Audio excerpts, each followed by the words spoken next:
Hello, everyone. I'm Jim Garrison, and I want to welcome you to day 76 of Humanity Rising. Every day since the 22nd of May, Jim, Ubiquity the Jim, University. Jim, we have a problem here. Hold on a second. I'll be right back. Let's see what's going on here.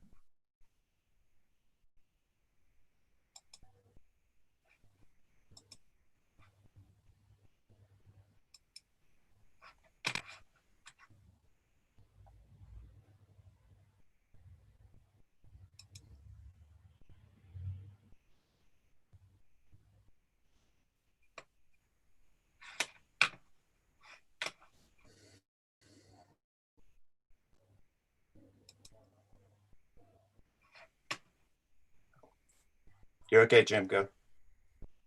Hello, everyone. I'm Jim Garrison.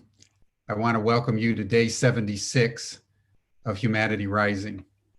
Every day since the 22nd of May, Ubiquity University and upwards of 350 partnering organizations from all over the world have created a daily open space so that people everywhere can come together and share their experiences as we all navigate our way through this extraordinary event in human history. The pandemic put us all in some form or lockdown or another. We're all engaging in social distancing. We've seen our economies come to a standstill, massive unemployment, quarterly economic recordings of disastrous proportions. We've had the worst quarter in recorded US history. Similarly, in Europe and other countries around the world. And the extraordinary thing is that the pandemic shows no signs of abating. And that's been causing me day by day to really ponder not only the magnitude of this pandemic, but why it's not going away.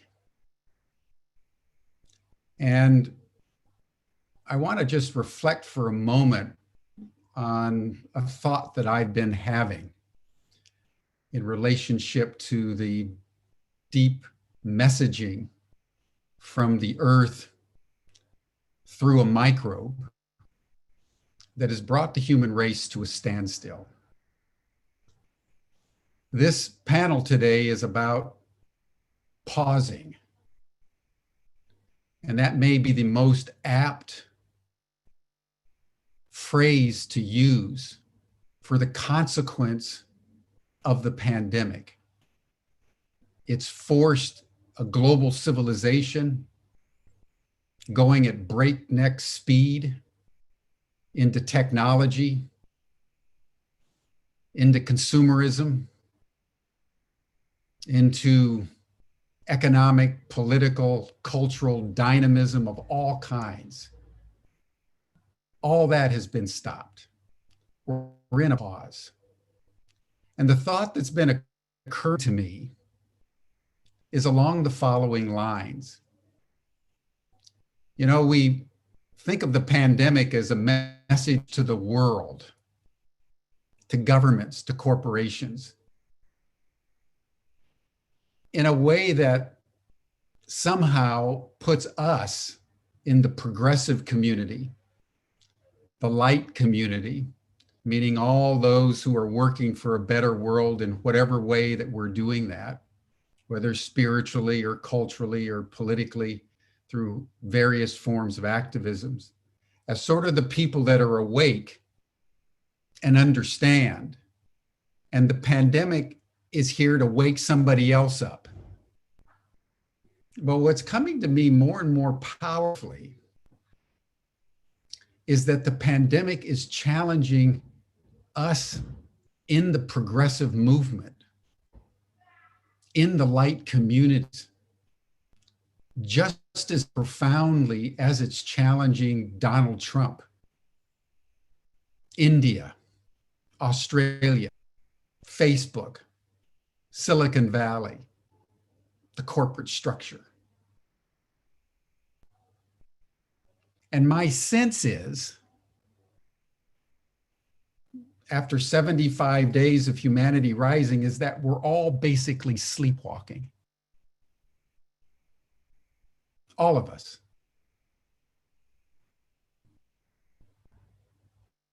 And so I want to just challenge, as I've been challenging myself, what am I not seeing in what is happening? Because we're doing the same thing over and over. We look at our governments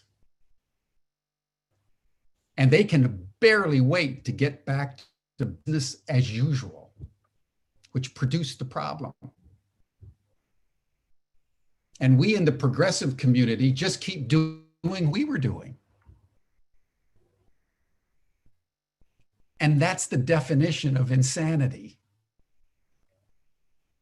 When you keep doing the same thing over and over, expecting a different outcome.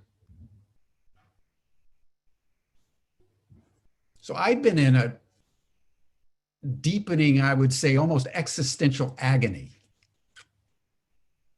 as I've been watching the news and the reports of country after country with upsurges now in the pandemic, and observing the world just in kind of sleepwalking its way toward Armageddon, knowing that the scientists are telling us we're running out of time, knowing that climate change is spinning out of control, knowing that our economic engine just waiting for reactivation. And our governments are calculating how many deaths can you tolerate to open up the economy. And those of us on the light side are just wanting to do what we want to do, as all the major indicators get worse and worse and worse. So I feel inspired most of the time by the goodness in the world. And I'm wondering more and more profoundly, how do we use this pause? How do we go into our own souls and ask the question, what should now be done that we are not doing?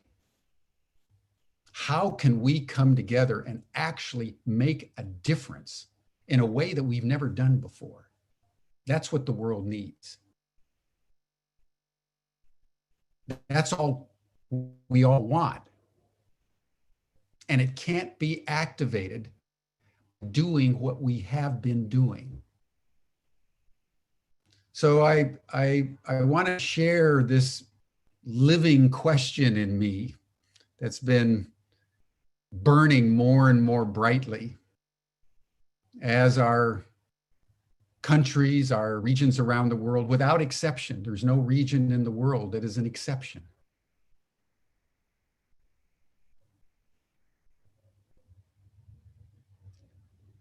So the pause that we're in is a profoundly pregnant pause. And the question, what is the child that shall born?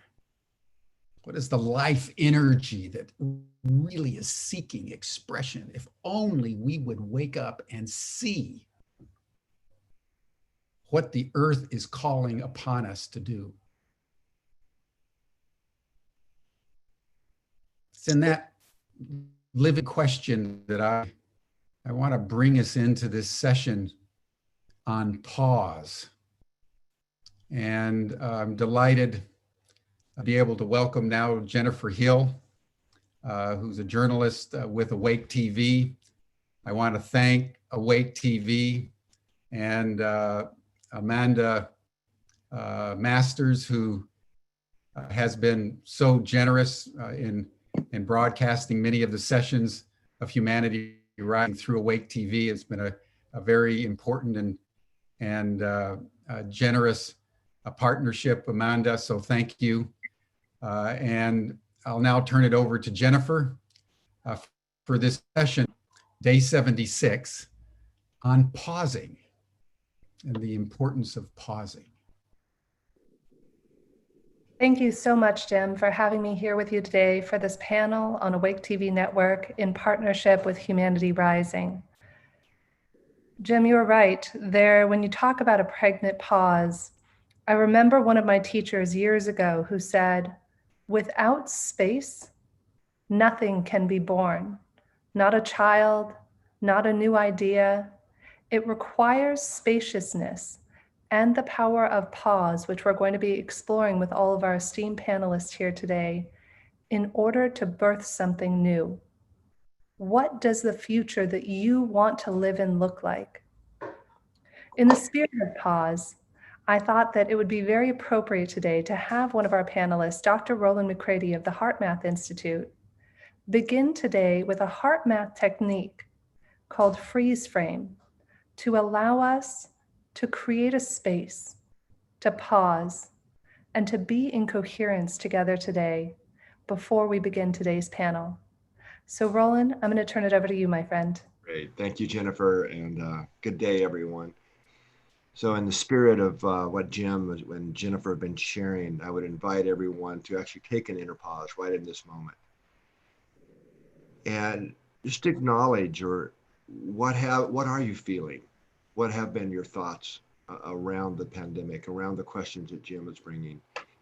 And in a moment, I'll invite us to ask a little bit deeper question of ourselves. But first step I'd like us to do is called heart-focused breathing.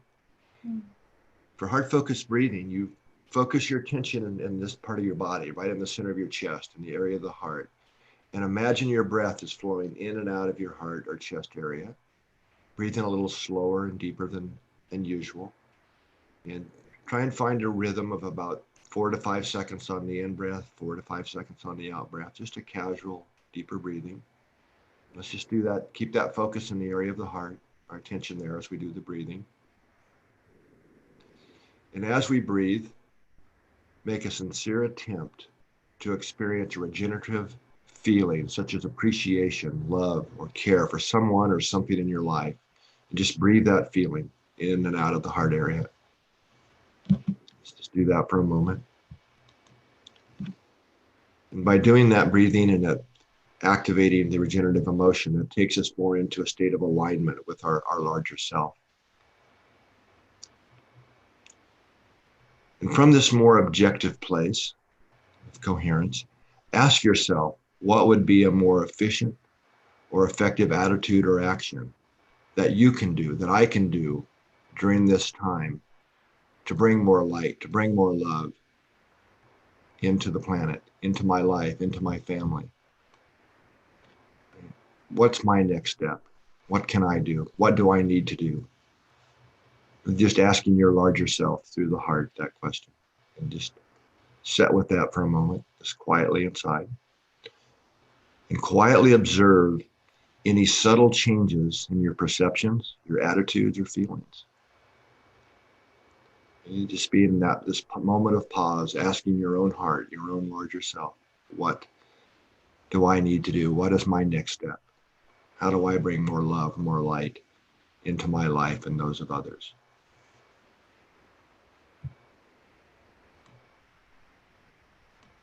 And just listen for the inner voice, your intuitive inner voice of the heart.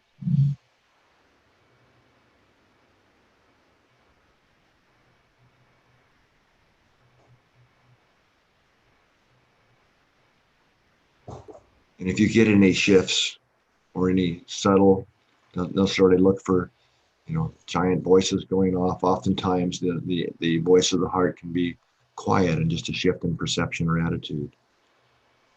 But if you're able to get any messages, any feelings from your heart, and just commit to sustaining these attitudes or these shifts as we re-engage in our life, in our day-to-day life.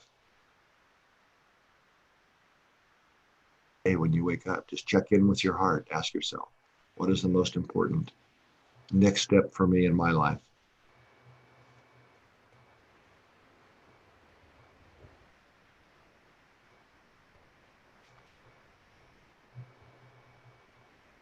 Thanks, Jennifer. Thank you so much, Rollin. I don't know about any of you out there, but I certainly feel grounded and centered and balanced and grateful. I love doing various heart math techniques and other techniques to allow that space to hear the still small voice within our hearts.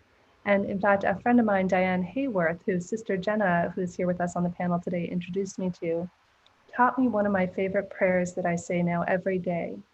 And you can say, love, what would you most have me know today?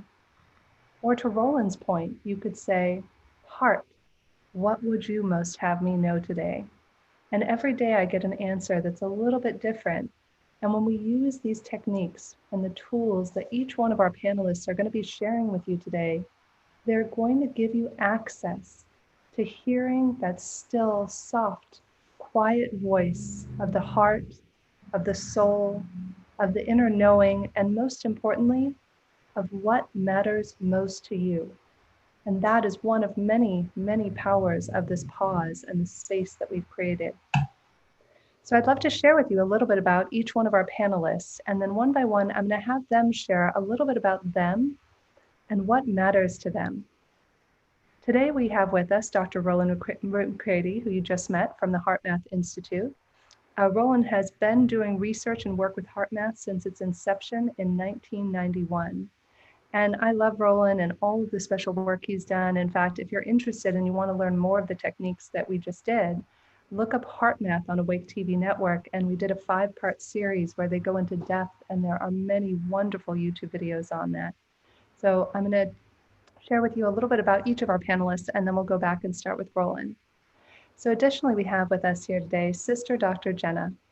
Sister Jenna is one of the founders and directors of the Brahma Kumaris Meditation Museums in Washington, D.C. She is a spiritual sister, a shining light, and I know when you hear her speak today that you are going to feel the energy and the vibration of stillness and peace. And she's going to share with us a meditation midway through, so definitely looking forward to that.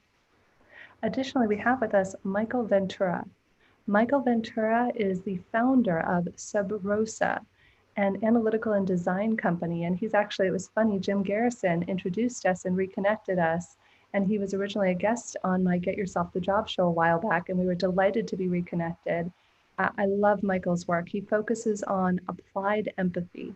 He wrote a book by the same name, and today we're going to be exploring the role that empathy plays when we have this space and pause and when we want to create the future. As well as Amanda Masters, who is co-founder of Awake TV Network, where many of you are watching this feed today, coined as the spiritual Netflix. Amanda is a friend, a mentor, just a dear, loving soul and spirit who I adore, a mother of 3. And I know she's going to have a lot of wisdom to share with us today. And last, but certainly not least, one of my closest mentors and friends, Arthur Samuel Joseph, who has been a mentor of mine, a friend for many years. He is the founder of Vocal Awareness and talks about how can we empower ourselves and others through the power of our voice. So Rollin, I would love to take it back to you, my friend, and have you share with us a little bit about what matters to you most in life right now. And maybe if you would, a lesson that you've learned through the power of pause or creating space in your life. Wow. One of the, I'm going to have to dial back a lot of years here to really share, I think, probably one of the things that I've learned, and it was sort of a forced pause as well many, many years ago. And I was, in my background, originally trained as a communications engineer and used to work for Motorola and these types of things. But somehow that just never really aligned with me, although I was deeply interested in the unseen world, the science, what are magnetic fields and all this stuff that it seemed magical, and nobody could explain or still explain really what these things really are, although we know how to describe them and use them and these types of things. And in hindsight, I know now that it was really my but I'll just say my deeper heart, my larger self's inner guidance that had more of wanting to help humanity at a deeper urge. So through a number of things, I ended up helping was one of the first to introduce spirulina to the world. You might have heard me talk about this before back in the 80s, as a superfood, something that really could feed the world's hungry populations. And we actually pulled off creating a demonstration of this in the deserts of California. Way ahead of our time, these giant 3-story spray dryers and drilling wells and growing the superfood in the desert. Longer story, I'm making a longer story a bit short here, but we did this at a time that the hunger was certainly an issue and still is today. But what I found through this experience was that it didn't go anywhere. And in terms of really solving the hunger problem, and that it was really blocked at political levels and all these other kind of economic levels that people didn't really want people fed. That's what it really boiled down to. And I realized, even though I would even back then used to say, well, it's about consciousness. We have to increase, our consciousness. But it was more of, I think, a conceptual concept, a mind concept. But through that experience, and I would say now, and looking back, my idealism bubble got popped. That where through that kind of period, I came to realize, no, it really is about consciousness. And, more recently, just to add to that, I'd read and, saw some statistics on that with 10% of the world's military budget, that every man, woman, child on earth could be fed, have clean water, housed, and educated. Right. Yeah, I could never really find the reference for that, but about a year ago I did. I actually found the real research on that, and in a book, Blueprint for Peace, actually, and met the author. But I was wrong. It's far less than 10% of the world, of what we spend on war and bombs and security, that everyone could have all their basic needs met. This is obviously a problem in consciousness, right? It's not a problem in technology. Technology, I think, is often getting in the way. So anyway, back then, I said, well, enough of this humanitarian stuff. I'll go make money again. Started another company, and which was very successful. And then I in my own path, I met Doc Childrey, the founder of HeartMath, and in 1987, actually. And through that, meeting him and his research and what all he had been through, I won't go into his story here, but he helped facilitate a kind of my own heart awakening to really connecting with who I really am.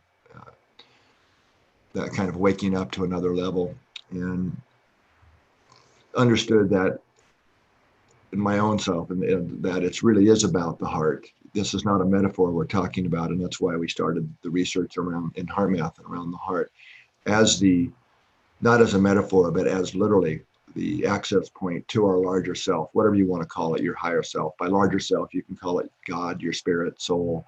Doesn't really matter what we call it, but it is that doorway that raises consciousness. And everybody has a heart, right? How unfair it would be for humanity if we had to learn mantras or this meditation technique or that meditation technique or this dogma or whatever. That would just be a cosmic unfairness, right? So it's just, we all have a heart. And what our research really is unfolding now and bringing real science to is that we can learn to, and this is what we talk so much about, coherence. That is one of the keys to dialing our own inner radio dial, if you will, to tune in the vibrations, the information, the flow of information. I call it intuition from our larger self. And that is what raises our own personal awareness. So we become more aware. And it starts to raise, as we raise, I'm talking literal vibration here, not metaphorically, the vibration of our consciousness, which is manifested in a new quality of our thoughts, our emotions, our attitudes, and especially our behaviors. That the unconscious that we are so used to operating from, so automatically almost like robots in a way because of what the hell the brain works and the familiar. But as consciousness increases and awareness increases, the unconscious becomes conscious to deeper and deeper levels. And so it's not about being perfect, right? We're all people, but it's a learning process. But as we learn to increase the vibration of our consciousness, we're now on the fast track, right? So the ratios start changing quickly. And so pause is such a key to this. So it's a very appropriate topic for, myself and everybody included, right? So we have our issues and our challenges in day-to-day life, but in terms of pause, when we become more self-aware of the triggers, right? That person that does that thing they always do and the histories we've built up and there they go. The minute we start feeling and perceiving that, we first of all become more aware of that, but that's when we want to take that inner pause. And kind of like the technique I just shared earlier, take that pause, right? Because it's so often that we just respond, right? We blurt out the thing we don't even probably really mean, right? That causes hurt feelings. And in some cases, just one thing said can create separation, right? And distances energetically, emotionally for hours, weeks. And in some cases, I know families that I haven't spoke to their brother in 15 years because of that one thing they said, right? So by taking those inner pauses, just think if you could time travel back, if you have any of those situations and change that, take that pause, ask your heart, hey, wait, what's a better response here? What's a more appropriate response? What's a more loving response? We usually can get the answers with a little practice, but just think of all the past hurts and separations that we've created in our own life by not pausing. But bring that into the now and think of all that we can shift in the future, right? By taking those inner pauses, really connecting with who we really are at a deeper level, right? And bringing that into our day-to-day life. So that, I know that's a long answer, but that's really been my biggest learning around the power of pause. Right? Yeah, thank you so much for sharing that, Rollin. And I do love what you just shared, because until we can quiet the noise, we can't hear our hearts. And our hearts are kind of like a map. What if we could all live our lives and know if we should or should not date that person, if we should or should not take that job? You know, it was so many questions. And I know from the practices I've been doing over the last 7 to 10 years, we can actually hear clear yeses and nos from our hearts the more we tune in. And so now I would actually love to turn it over to Sister Dr. Jenna, because I know for me and for many of us, one of the quickest ways to be able to hear our heart and hear the voice of our soul is to quiet down, tune out the noise. And one of the best ways I've found to do that is meditation. So I'll turn it over to the expert in the room, Sister Dr. Jenna. Have you maybe share with us a little bit about what matters most to you and perhaps where pause has shown up and been valuable in your life? Thank you so much, Jennifer. I think I'll wait until my video gets turned on first. So are you able to see me? Because I'm not able to. I don't think we are yet. You need to turn your. Perfect. There we go. Okay, are welcome live. everyone. I have to say, everything that has been shared so far from Jim and Roland, I've been just sitting in that. It is such a powerful time. I guess we've heard that over and over again. And some of us are grappling with it. Some of us are using it as an opportunity to clear out issues from within that we've been sitting on for a long time and not addressing. Is everything okay? Can you all hear and see me? Yeah, you look great. We can Okay. hear you. We feel your vibration physically. And Oh, that's great. That's great. Okay, we've got you back, Sister Great. Jenna. Thank you. Thank you, Richard. Anyway, I think like what Roland did, he did a little bit of a rewind. And I was thinking about when I thought about the idea of rewind, the first thought that came to my mind was a cassette player. Remember back in those days? Which kind of proves how ancient we have become. But just to put it in context, coming from a background of, an African Caribbean mother, an Indian Hindu father, raised in America, seeing the world from these two interesting lenses. My mother was orphaned at 7, had an extremely hard life, extremely rough beginning and continuation. My father, the opposite, him praising Krishna, she praying to Jesus on the cross. They had their own means of their pause, and yet they were so different. And I didn't necessarily resonate with any sort of a religiosity where I was pausing based on that interpretation. But my pause would come from maybe an argument in a relationship, the loss of a friendship, the loss of a partner, which made me pause. But I've never experienced where the world would be at a pause, where there's a global pause. And I think fast forwarding to where we are today, I feel that we're all in a confluence of an iron aged world and state of affairs before we get into this golden aged world where human beings would have done the work on the soul and would have gotten rid of a lot of these grievances and negativities that we're still holding on to, thinking we have all this time in the world to still be arrogant enough to say, you don't earn, or you're not valuable enough to get my forgiveness. And I feel like the pause is also helping us to say, I have to, for my own survival, spiritually, emotionally, mentally, physically, I have to let this feeling go. So however that's playing out economically, politically, with our health and all these other factors, for me, the pause means, everyone, a return back to the self, to really begin to come from that place on the inside and to be honest enough to sort out what are the things within me that I've missed, that I've not been good enough with, I've not been kind enough, I've not showed my divinity, my grace. And that's what I love about this time period in that way. Many other things, but I found it to be a huge awakening for everyone on the planet. It's different when you break up in a relationship or your business partner cheats you. You feel like it's just you going through this. This is the first time where everyone says we're all feeling the same. So that to me signals there's something huge here going on. What I love about us being together here for this program is that everyone who has joined in is perhaps feeling the same, that I'm looking for something within myself to prepare for this unknown future that I sense is going to be very delicate, very sensitive. But I'm looking for that strength that I know I have that will be a contribution to not worrying about the sensitivities of the future, but coming into the future with this great sense of confidence and strength and understanding that all of this has to happen, but this is how I'm going to show up during this great transition that's taking place.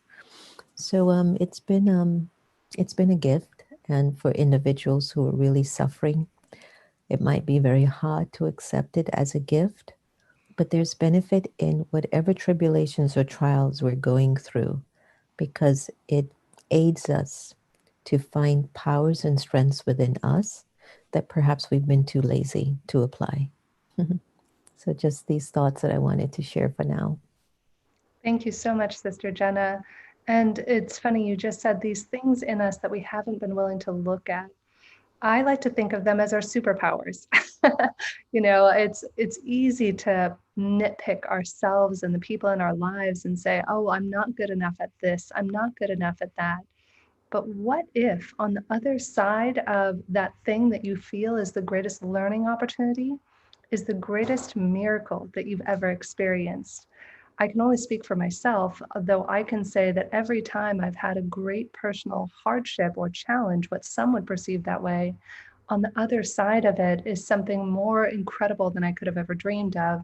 And it's about pushing through. And I think that's what we're all going through right now. It's almost like a baby being birthed. It's painful. It's painful for the mother to see it. It's painful for the child, and you're about to go into this whole new world you've never experienced. And it's in this time that we have an opportunity to go, how do I want to perceive this world? How do I want to interact with it? And who do I want to be in it? And so, Michael, I would love to get your thoughts. Michael Ventura, again, author of Applied Empathy and one of the foremost experts on empathy, share with us perhaps a little bit about what matters to you and perhaps why empathy is so critical now more than ever in our world. Thank you. Yeah, happy to expand on that a little bit more. And thank you for all the words from all of the folks who spoke before me. I think it's really great to kind of set the table with everyone's perspective, and it's been wonderful to hear it. The idea of empathy, particularly in this time, is interesting because we often think about empathy for others, and that is the sort of limit of empathy, that we can empathize with someone else, right? We can put ourselves in someone else's shoes. And there are different ways of doing that.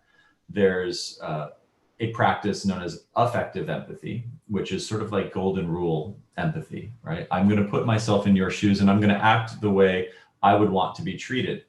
And I think that we often default to that type of empathy, but that isn't always accurate empathy. It isn't always going to yield the right answer, because what's right for me is not always what's right for you. And I think in this moment, I've seen it more and more that the way we each engage with our own quarantine or our own grappling with COVID and how we are processing all of this is unique to each of us. There's another type of empathy, which is cognitive empathy, which I sometimes think of as platinum rule as opposed to golden rule, right? And this is do unto others as they would have you do unto them, not as you would have them do, right? So take this into an example. If I am sitting in a room with someone and I look across the room and I perceive them to be sad, well, maybe when I'm sad, I want to be consoled. And so I walk across the room and I put my hand on their shoulder and I say some comforting words. Well, what if for them, when they're sad, they need the space and they need to be alone and they need to process their own emotions? I'm practicing a form of empathy that I think would be right, but that actually isn't really putting myself in their shoes. If I'm guessing, if I'm seeing it from across the room or across the screen and inferring what I would want, I'm letting my own bias color my action and my behavior. But if I was to ask, if I was to practice inquiry, if I was to go a notch deeper and say, what's it like to be you today? How can I help? Or how can I create the space for you to do what you need to do? People will give you the answer. But if we're just guessing and inserting ourselves into their experience, we're not always going to get it right. And I think during this particular time we find ourselves in, we are often guessing what's right for other people as opposed to engaging in the dialogue around what's right for them. Related, when we think about empathy, we often think about it for someone else. But there are practices, many of which we've already talked about today, for what I would consider self-empathy, right? An awareness for the self, for the heart, for the interior world, and what's going on in there, and how we can empathize with and more deeply understand the vast different perspectives that we're even juggling inside our own container. What some parts of us might want and other parts of us might not want, and the inner dialogue and the monologue that might be playing out inside there. And that's where the pause, I think, comes into play, is the ability to create that spaciousness, that ability to respond versus react in those critical moments, where you can really create the time to process an emotion and then to act in an appropriate way that feels like it comes from a more intuitive, more essential self. And when we talk about empathy, a lot of the time people talk about it as a rarefied gift, right? Oh, that person has so much empathy. Oh, I wish I was as empathic as them. And it is a gift, but it's not rarefied. We all have it, but we don't all practice it. And so I often like to equate it to a muscle. If we train it, we practice it, we put ourselves into a routine with it, it will become more commonplace. It will become something you can access more. It will become something you can bring to bear more readily for others. But that practice takes repetition, the same way pause in many ways is a practice.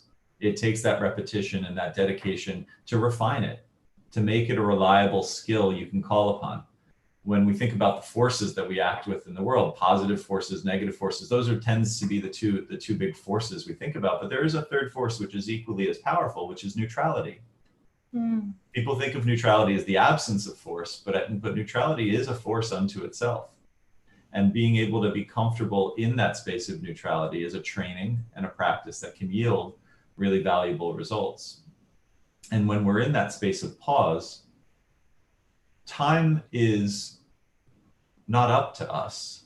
I think that we, particularly in the Western world, have gotten so used to being in control of our own time and setting our schedules and knowing how much time I have for this and how much time I have for that. And can you accelerate a tide to rise? Can you accelerate a flower to bloom or a sun to come up in the morning? You can't do any of those things, right? So why should we assume that we have the agency to accelerate our time in this moment of pause? This is bigger than us.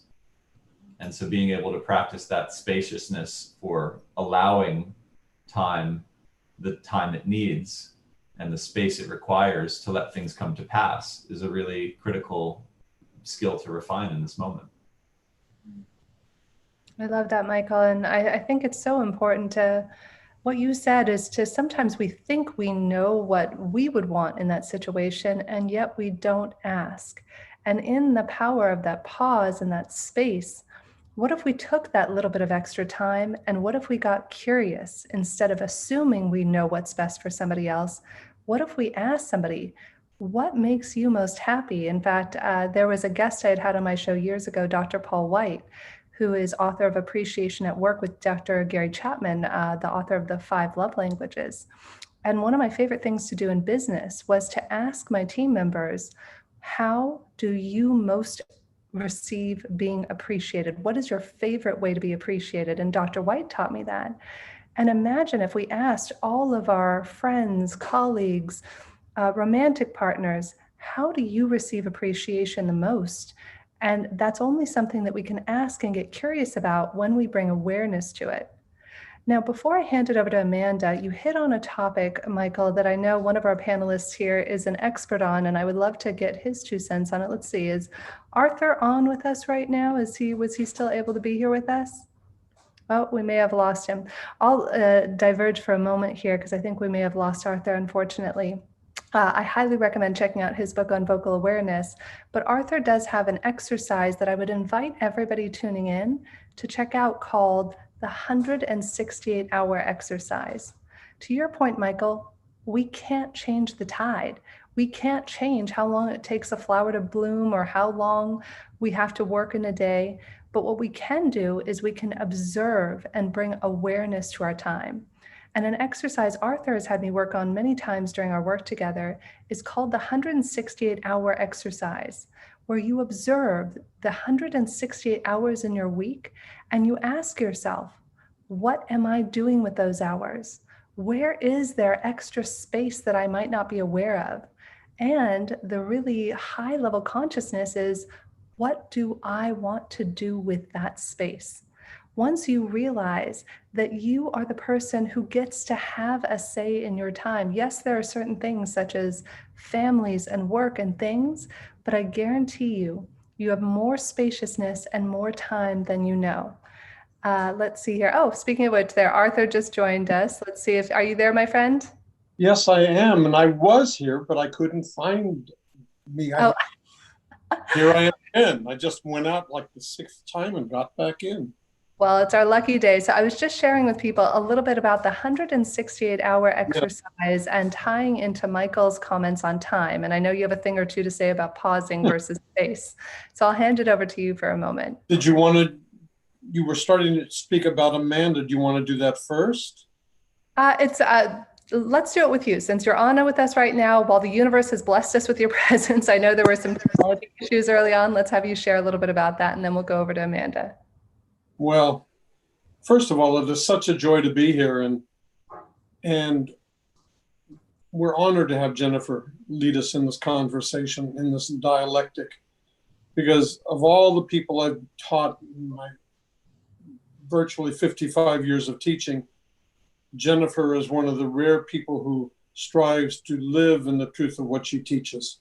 So it's an honor to be here and support all of this. While I was listening to Michael and also reflecting on the theme of today about pause, I looked up the root of the word pause, and it's a Greek root word, which literally means to stop. Mm.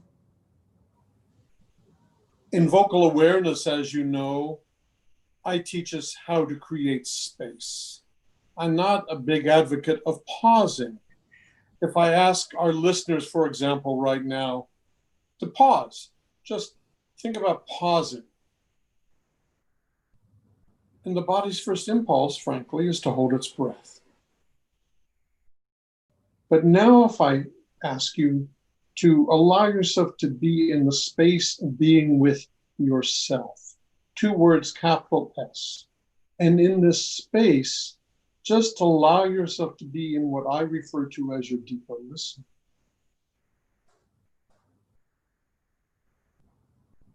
And instantly you begin to breathe. Perhaps your space even becomes subtly quieter. I'm a classical singer by training, and in the work that I've been blessed to teach all these decades, I teach that a song without a rest is not the same piece of music. So what I'm suggesting here is the understanding that space has value. It creates time to be at one with what I refer to as our deeper self. It helps us tune out the white noise. I loved what Sister Dr. Jenna had said. I'm reading a note, return back to the self. In vocal awareness, I have 7 rituals. The 6th one is to pay attention, deeper listening. We pay attention on the outside and listen deeply on the inside. To that conversation that exists between source and self, the conversation that only we and God are privy to, we and source are privy to. Tune into that, because the whole purpose of the work is the 7th ritual, be myself.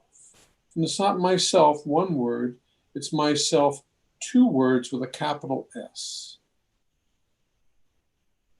So I know that Jennifer was beginning to discuss my 168-hour exercise, which, Jennifer, with your permission, may I return to that in just a moment? Please. So right now, if I ask all of our listeners, and I was listening earlier to when we were speaking at the top of the call, Rollin was speaking about heart-focused breathing. If I ask you in that space of heart-focused breathing, right now, focus there, tune in, as Rollin was suggesting, advocating, and take nice breaths in that state. Now let me shift it, because in vocal awareness, I teach us how not to take a breath, but how to allow a slow, silent, conscious, loving breath. Because you see, a breath isn't only physical, it's also spiritual and emotional. So if I ask you to go back to your heart center and allow a slow, silent, conscious, loving breath, even with your hand right here, and just allow it, don't take it, deeper, deeper.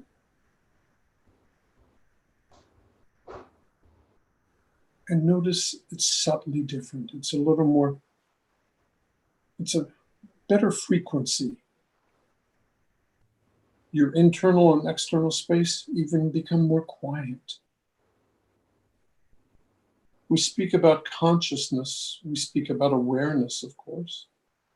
But I'd like you to think more in what I refer to as a 360, conscious awareness, tuning in.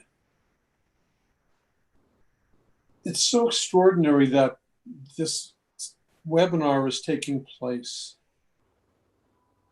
In my last book, I wrote a few years ago, Communication Mastery. I speak about the metaphor of dropping a rock in the water. It simply doesn't sink to the bottom, of course. Rather, it sends concentric rings across the surface of the pond, touching everything it comes in contact. It's vibration. We are vibration. We are energy.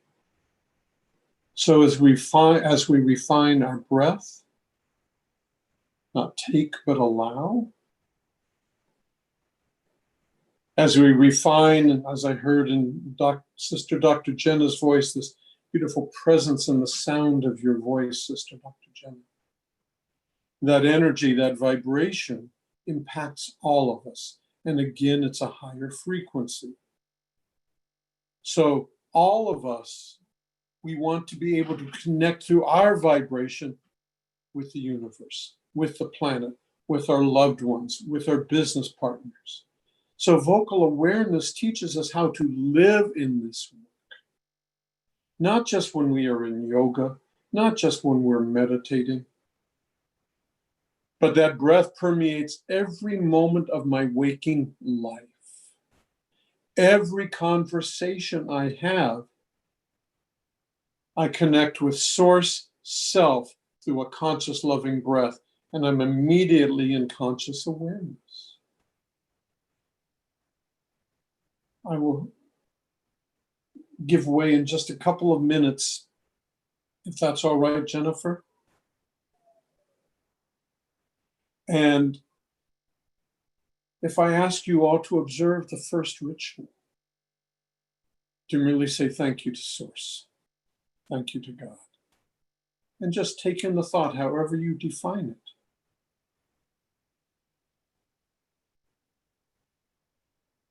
And we notice the body's first impulse is to inhale. If I ask you not to simply relax in this state, but to take on this thought of what I refer to as love and let go. Simply feel what it might be like to love and let go. And once again, the body inhales. We're often so preoccupied in our daily lives of what others are thinking that we don't create space to be who we are because we're always so preoccupied with presenting who we are for the acceptance by others. But if I ask you to put yourself in stature, pulling this beautiful golden thread from 3 inches below your navel, embodying yourselves as men and women of stature, the first thing the body does once again is inhale. The point simply being, we put ourselves in stature, we acknowledge Source, we love and let go. The body's first impulse is to inhale. In that space, in that state, the body is saying, thank you for giving me permission to be myself. I breathe to acknowledge it. We know that the root of the word spirit, spiritus, simply means to breathe. Inspire, inspirare, to breathe into. The Hebrew word neshama means both soul and breath. So in the work that I've been privileged to teach all these years, we integrate mind, body, spirit through a breath, through the tone of our voice, through the reference and the awareness of our bodies, embodying ourselves, really taking on the space to be who we are. So let me close my portion, returning to where Jennifer was at the beginning of it. I first hit on the concept of 168 hours 30 plus years ago, perhaps. It refers to how do we spend a week, 7 times 24. And we structure time. When we were in school, it was all structured for us. But in life, I've observed that the single greatest deterrent to living life on our terms to the best of our ability is structuring time. The most important commodity in life is time, because when it's gone, we never get it again. So creating time today, creating the space today to be with one another, and then creating a commitment post this webinar. What am I going to take away from this that I'm going to implement today, tomorrow? That really reflects the value of what I'm learning, what I'm experiencing. The 168, I analyze my week. Sleep time, grooming time, social time, work time, everything goes into it. And then I structure it in a way that allows me to be more present with myself and perhaps to discover how I may even squander time. So Jennifer, when we work, truly lets me teach with a capital T. She is in the deep work. And just the other day, we were working yet again on this concept of 168 hours and deepening and integrating it even further. And as I closed, years ago, and maybe 30 years ago in California, where I live, I had the privilege of knowing a congressman by the name of John Vasconcellos, who invited me to be part of a state task force on self-esteem and personal responsibility.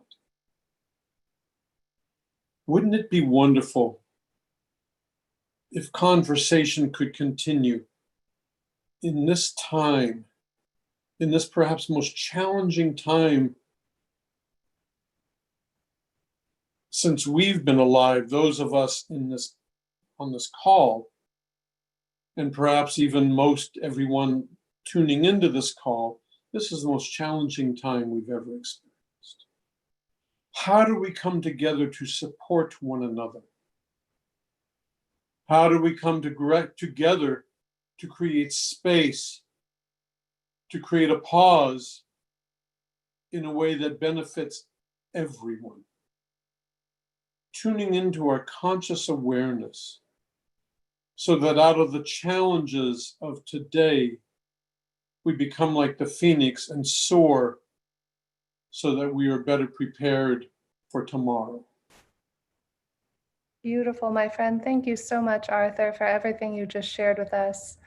And I would love to get Amanda's 2 cents on this. Amanda Masters, who's co-founder of Awake TV Network, and is the person who's responsible for all of this incredible content, from Humanity Rising to Heart Math series and Deepak Chopra and so many incredible teachers from over 60 countries around the world. Amanda, I know you created this network as a means to focus on uplifting the vibration and consciousness of the planet. Can you share with us a little bit about why this matters to you and what you would love for the future? Thank you, Jennifer. And I want to say thank you to all the panelists today who have shared. I feel very at peace, and this gentle awareness that we're sharing this consciousness together, and it feels magnificent and delicious. So I want to say thank you. The purpose of Awake TV, as you said, and the reason why I had such a drive to launch this thing, we are only 8 months born. We went live on 11/11/2019. We've had many blessings since the launch, like connections with Dr. Rollin McCraty. Arthur's been on many times. Dr. Sister Jenna, we're getting her channel up and running, so excited. And we've had a lot of opportunity to share these beautiful beings' work. I wanted to use the existing infrastructure in place to support the raising of vibrational frequency of consciousness on our planet. All the shows that are personally chosen by me and the team are all about allowing you to self-reflect and open your heart to higher states of living. And it's supposed to be a resource of energy and information. We have over 1,500 videos on the platform at awaketvnetwork.live now, all vibrating at the extremely high level of consciousness to share the awareness that we are all interconnected. So along those lines, everyone, I think, touched upon the fact, the golden thread I saw through all the talks this morning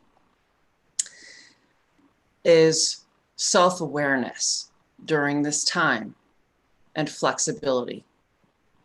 Flexibility is the bending of the grass in the field, the trees blowing in the wind, and the fact that we are all interconnected beings here on this planet with one another, as well as all life forms on the planet.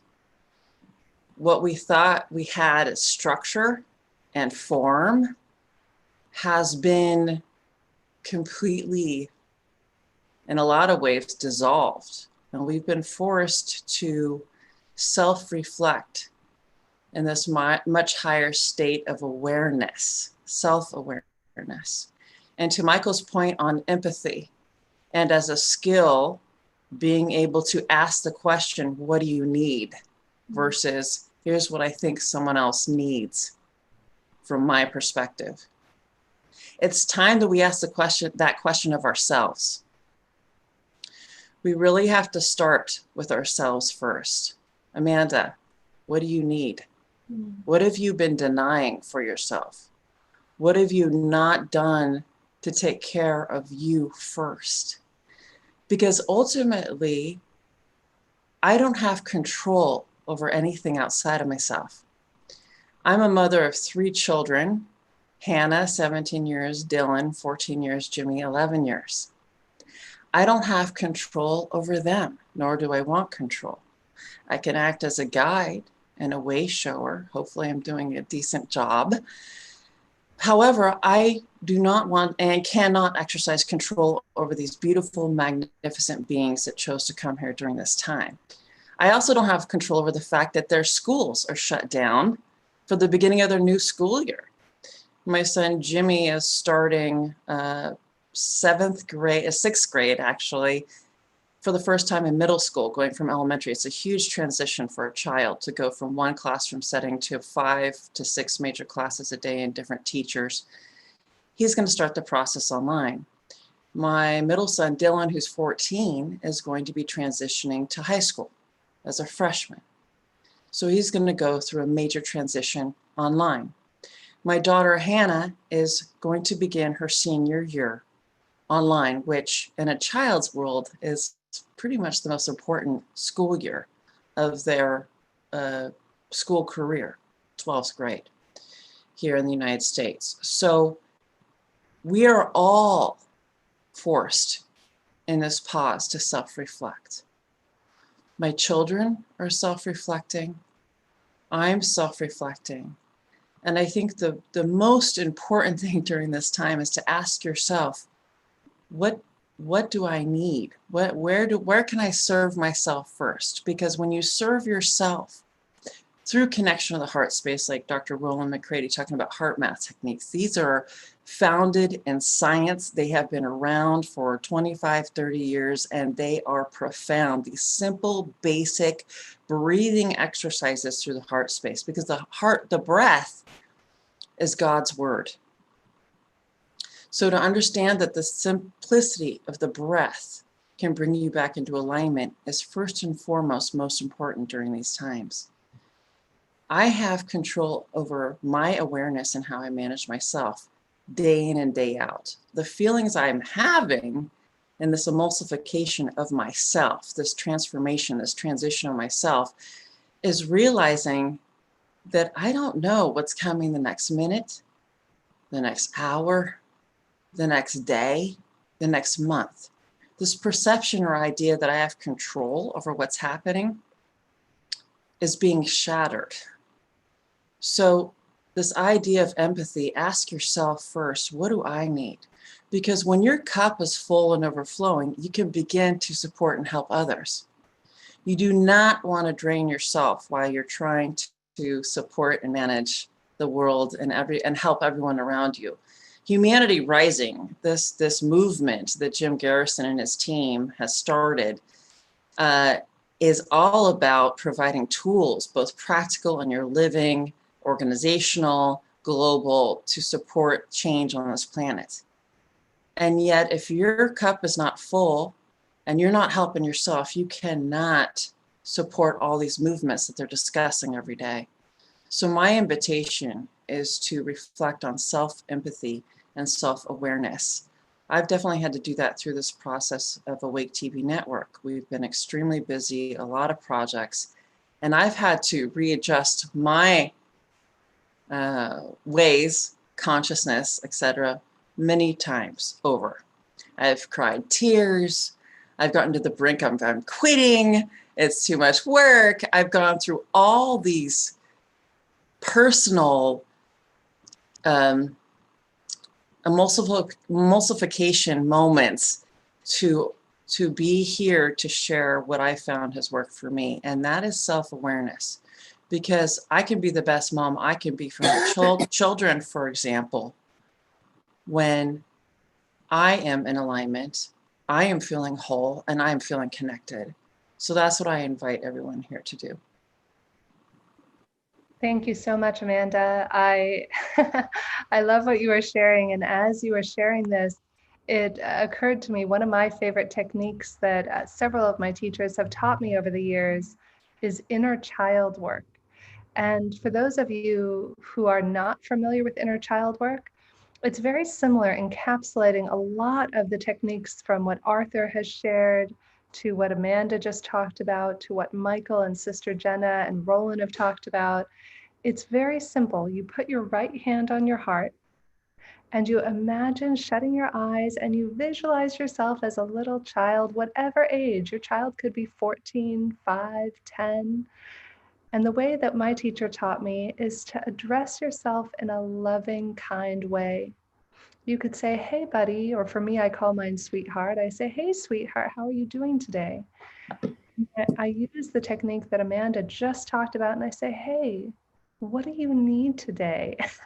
And it's funny, like one of her favorite things is ice cream sometimes. That's how she feels loved, because when I was a little girl going off the diving board at my parents' house, I would get rewarded with candy. So I never understood why I liked sugar so much, and it enlightened me to that.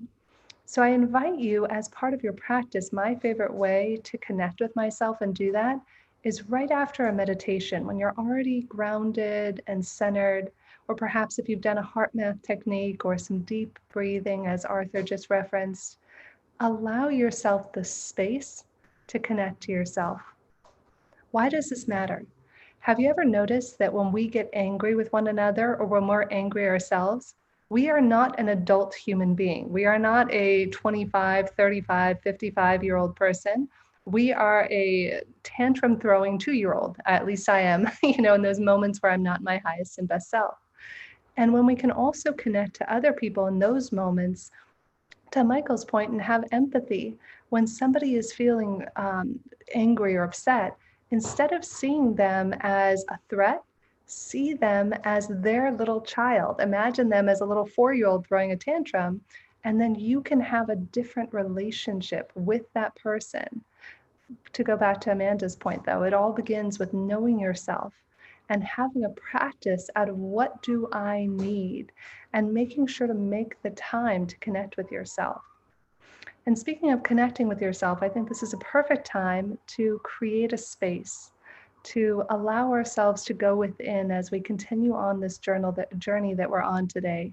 And I would love to turn it back over to Sister Jenna, who does some of the most incredible meditation. She's also host of a very popular radio show called America Meditating, and you can find that on americameditating.org.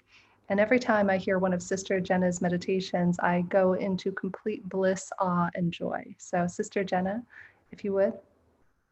Jennifer, I hope everyone's been enjoying the richness of everyone's presence that has come forth in this discussion, but also their words of wisdom.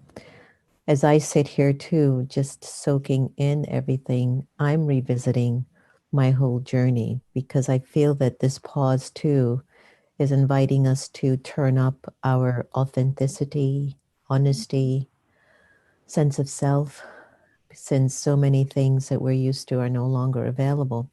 But one of the things that I feel that we're learning the most about is a letting go of these labels and attachments that we've taken a lot of value or our self-esteem, or we've identified ourselves based on the roles that we play, who we're married to, where we live, the religion that we claim we embody.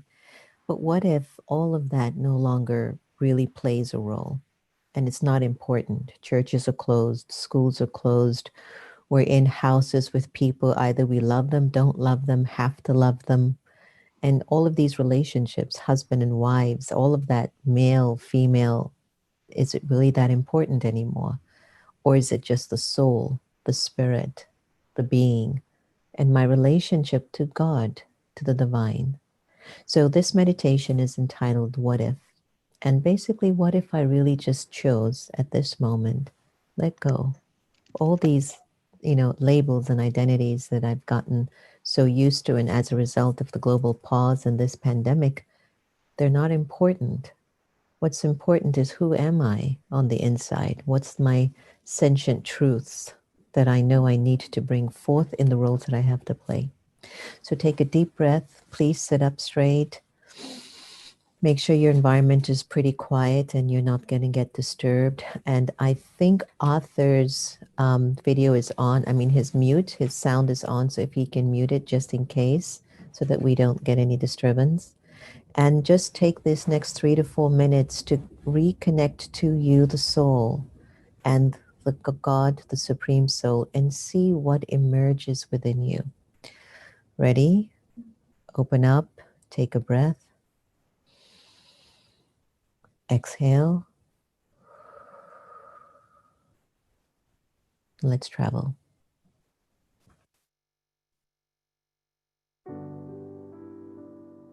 Om Shanti.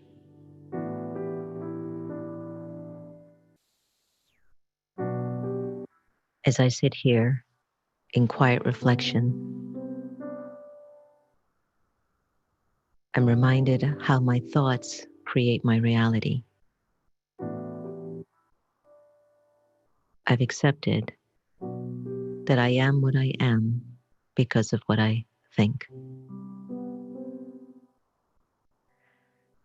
So what if for this moment I choose to let go of my various attachments to physical forms that have limited my potential and my capacity? What if I chose to be free from limitations of thinking? So just for a little while, I invite you to take a deep breath. Inhale and exhale. And imagine for a moment, what if I no longer had an attachment to my name?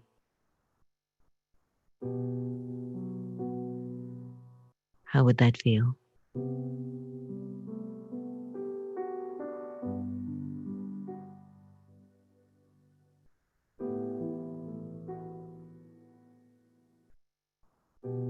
What if I let go of the awareness of the gender?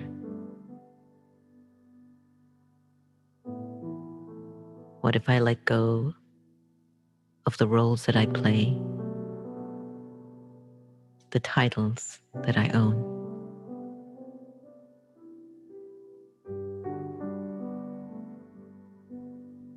What if I decided to release thinking of myself as a religion,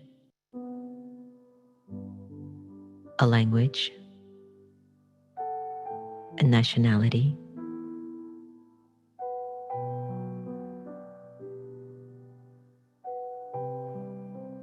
What if I choose to just let go of the name, gender, role, title, religion, language, nationality, and let go of the awareness of the body?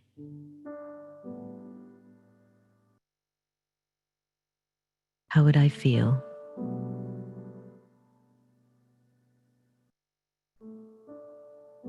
Who would think of me in this awareness? And who would I think of? I would think of God.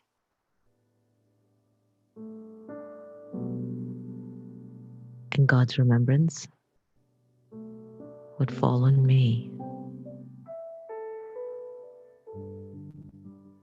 And I, the living soul,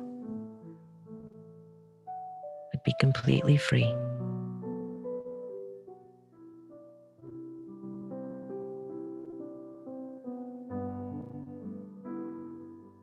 Let me just sit in this moment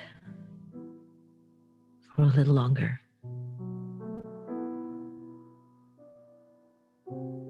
and just be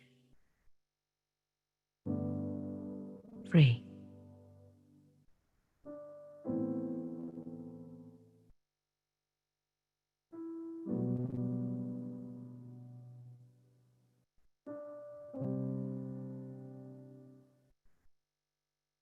Now gently bring back the awareness of your gender, language, nationality, title, role, name, religion, whatever.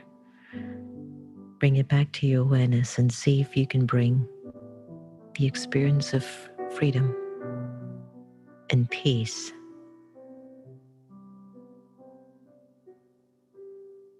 as you go out into the world and play your various parts.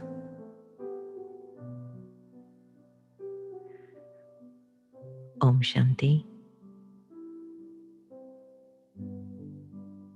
Om Shanti. Om Shanti.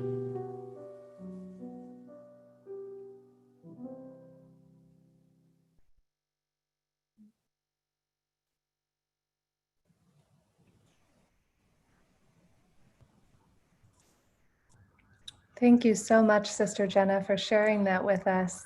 It gets me every time. I could listen to that meditation every day and never get tired of it.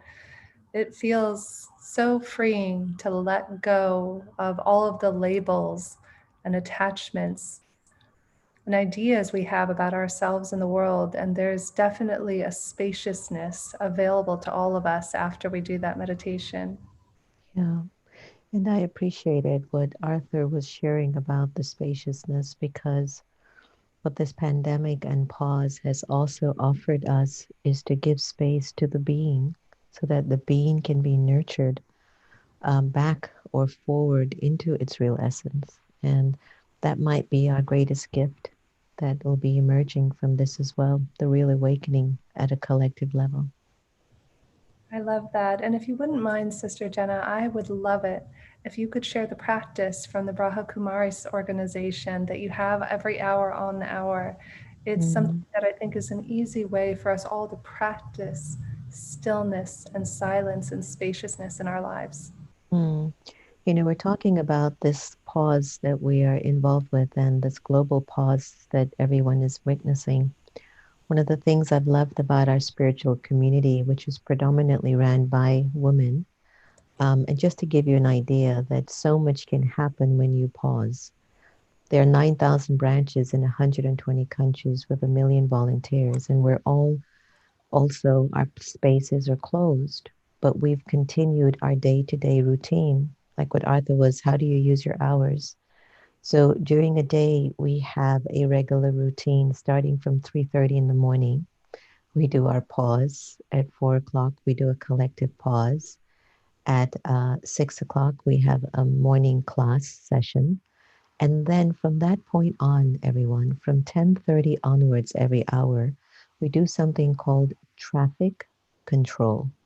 So that means in all the 9,000 branches, plus all the students everywhere around the world, collectively, they're pausing for a minute to 3 minutes to go inside behind their eyes to their inner world, remembering that they are eternal, immortal, imperishable. And then they pull the energy of God's love, the ocean of love, the ocean of peace, into their remembrance and experience. And then they allow that experience to spread throughout the environment. So think about that happening in countries all around the world, how that's rippling out there. So I would recommend one of the ways that we can allow our spiritual awakening to remain awake during these times is to practice every hour in the hour traffic control. Let me go to my inner world and find out how am I, what thoughts are going on the highways of my mind that maybe I don't need to have them anymore, and just revisit them over and over again. And the second one was, and if Jennifer doesn't mind, before we came on with all of you, we were talking about how Jennifer says she's a hugger. And I went, yeah, I know that's a big thing during the pandemic, think you can't hug anyone anymore. But one of the ways that we've been hugging for many years in the Brahma Kumaris is something called drishti. And drishti is this language of where, again, we don't hug, we don't touch each other, but we go back again to the inner world. Remember, it's the soul that has to really get served. It's the soul that needs to return to empathy. It is the soul that needs peace. It's the soul that needs truth. It's the soul that needs power. So when we meet each other, we go behind the eyes and we go back to the awareness of the soul. Again, we'll pull the energy of the divine, and then we'll meet each other eye to eye, like right now I am meeting all of you. And then we say Om Shanti. And we pause for that 2-3 seconds. And that's our hug. So you can feel free to see how useful that can be during this particular pandemic, because I love hugging too. So I'm not going to give up my hugging. So I'm just going to do it with the eyes like, come on, let's hug. Yeah, I love that. And as a side note, Sister Jenna, I remember and Arthur, I'll get to you in one moment. As a side note, I remember when we went to your meditation retreat, even you can do this on Zoom, believe it or not. And I remember the person I was partnered with, Alona, we did it via looking at the camera and doing this virtual hug. And I found myself crying tears of joy after 15 minutes of being with another human being, even though there was no physicality to it. It was as warm, if not more embracing than a physical hug. So I love that you just shared that. Because one of the things we've missed before the pandemic is our truthfulness with each other. And when we're just naked of all of these attachments and we're just meeting each other soul to soul, it opens up our truth. And it's maybe an area we haven't been living from completely. We're living truthfully, but there's some interference, there's a little bit, I have to do this, I have to manipulate, I can't show this, I have to show you this. And that just sharing drishti with each other, just soul to soul, eventually reminds us, wow, I don't have to wear masks anymore. This is me. This is me. And this is okay. And post Corona, that's what I'm hoping, that we'll have many more of us in the society who have nurtured the strength of the human spiritual process, that it's so refreshing that you can trust the presence of people now, and you can really have a real relationship with people rather than what used to happen, pre-corona. I love that. Thank you so much, Sister Jenna, for sharing with us the drishti, how to give a virtual hug with our eyes, and for the beautiful meditation. And I do want to turn over to Arthur. I think you had an insight or thought you would like to share, my friend. Just 90 seconds, 2 minutes, if I may. Please. Picking on what Sister Dr. Jenna was just saying. Two things. One, in vocal awareness, I created something I call it a mastery moment. Before every conversation, before every encounter, we simply take a moment, put ourselves in stature, thank Source, allow slow, silent, conscious, loving breath that takes 5 to 7 seconds.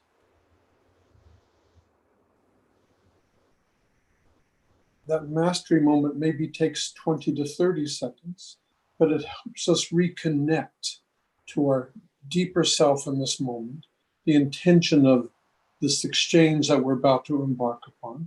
So I love what Sister Dr. Jenna was saying about every hour, and I'm simply offering another way to stay connected. The second point that I want to address is that the mouth is where the words come from in our daily discourse, but the eyes tell the story. So one of the statements I use with my students all the time is, I am an extraordinary person and I do extraordinary things. So if I say that with true intention, I am an extraordinary person and I do extraordinary things, sounds fine, it seems genuine, but my eyes were disengaged. So the second time, I am an extraordinary person and I do extraordinary things, we hear everything changes. I also create an opportunity to engage one other element, visceral language, seeing what I'm saying, conveying the emotion of my words, so that I'm not merely stuck in the intellect, the data-driven context that we most often speak in, but I tune inward while staying connected out here, just by using my eyes to help tell the story.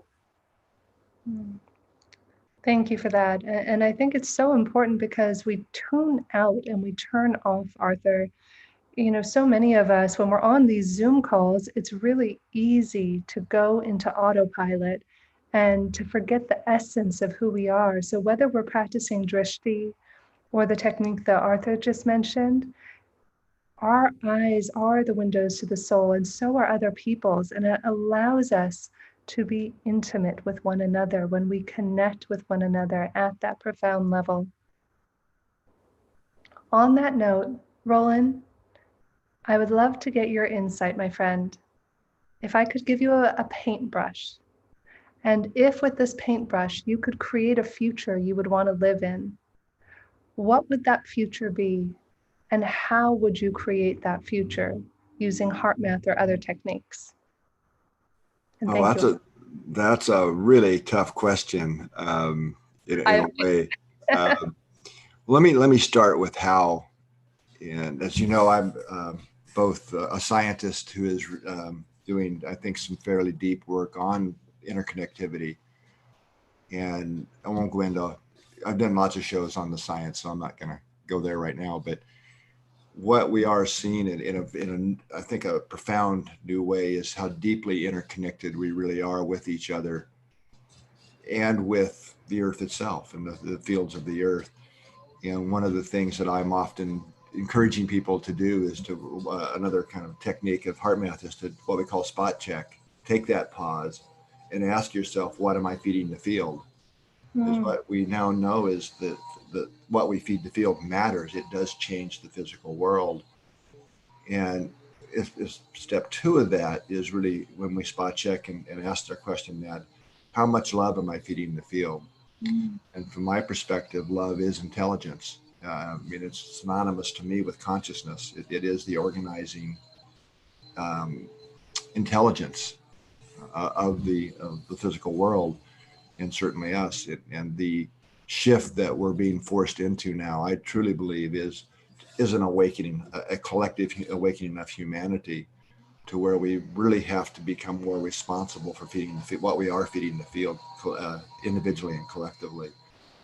And so what a practice I'll just share that I personally am doing, and many of us here at Heart Math, is being more conscious in moment to moment, day to day, life of literally feeding the field more love.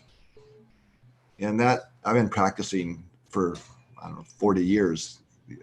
I guess we could call them awakening techniques, and more involved in the research of intuition and consciousness and these things for the last 30. And this practice of really being aware of and actually consciously, well, to where it becomes unconscious, but where we actually are in a new baseline, a new state of radiating love, is not easy. And it is taking some effort to where that really becomes the next level. And one of the things that I've certainly can testify to of the heart is there's always a deeper level. There's rooms within rooms within rooms. So that's the how. I think that I believe that the shift what the shift is all about in the pandemic. To me, the earth that we're all living in here is a giant biofeedback system. And we're actually drawing collectively what we need to regain alignment with, we can call it the soul, our larger self, whatever. And so this next step for humanity is to become more compassionate and loving. And what would that look like? I really don't know. I mean, there's the obvious things that, the politicians call a war and nobody shows up, right? That we actually start doing the things that we don't need technology to do. Really caring for all living beings on Earth, not just humans, but the entire Earth system and the animals and the ecosystems.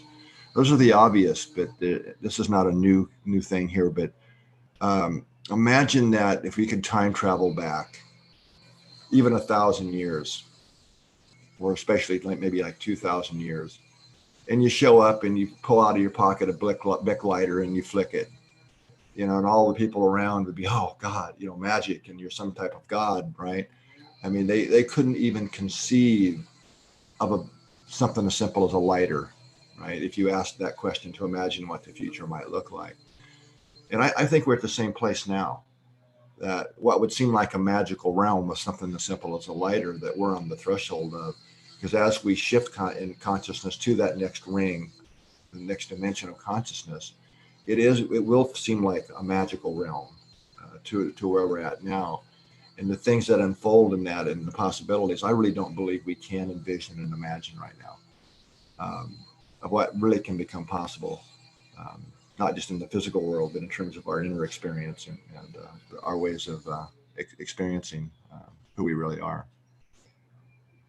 Yes, I love that, Rollin. And what you were just sharing is so powerful. There was a children's movie called Onward. By any chance, did anybody see that? If you didn't, the premise is it's a Pixar movie, and that's one of my favorite things to watch if I watch TV, is something uplifting and fun. And the premise of the movie is that you have all of these magical creatures who are wizards and unicorns and fairies, and they can fly, and yet they get busy with life and they forget that they're magical. So you have fairies who now take airplanes and ride motorcycles, and then you see unicorns eating out of trash cans. And I love that analogy of it, because the journey is remembering the magic within us. And what you're saying, Rollin, is so important. We don't know what the future looks like, nor can we predict it. There's a series we're doing here on the network called Conversations at the Intersection of Cutting Edge Science and Spirituality with Dr. Deepak Chopra and Don Hoffman. And every time we do an episode, we're exploring further the realms of what is possible. For example, one thing that came up in an episode is that a future might include virtual reality headsets that we use to heal ourselves rather than pills. There is this unprecedented, unfathomable world that, to your point, we can't imagine because we don't know the future. However, I think the one thing that we do know, Rollin, and to everybody out there, is that it begins with knowing ourselves and our heart and the intelligence of our hearts and our consciousness. And Michael, I would love to turn it over to you for a moment and have you perhaps share with us any techniques or tools about how we can harness the power of empathy for ourselves and for others in this new future we want to create. And thank you, Rollin. Thank you, Jennifer. The practice of empathy is the sort of thing that can start very small and very simply, and it can expand to become very complex and very ornate.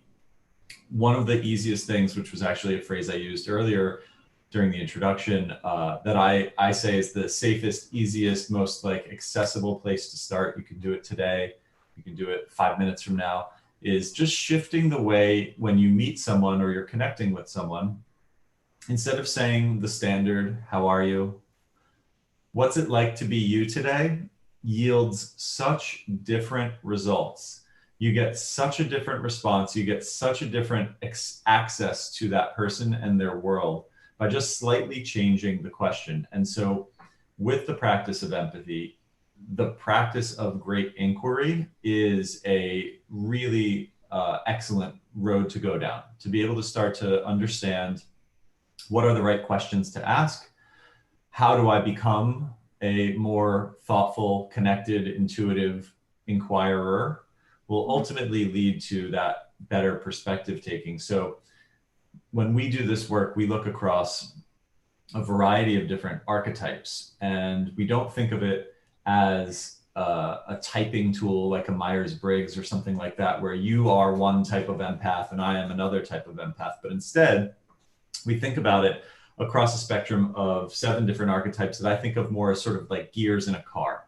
And a good empath knows when to shift into the inquirer gear and to be a great question asker, and when to shift into the confidant gear and really practice active listening, or when to be a convener and know how to create the set and setting, the environment where empathy and understanding can occur, right? And there are others throughout the 7 archetypes that we've mapped out. But what we try to do with folks is get them comfortable knowing that good empathy requires versatility, and that versatility to shift from one way of perspective gathering to another will ultimately allow you to be more deft in gathering the perspective that ultimately lets you see someone from their own perspective more fully.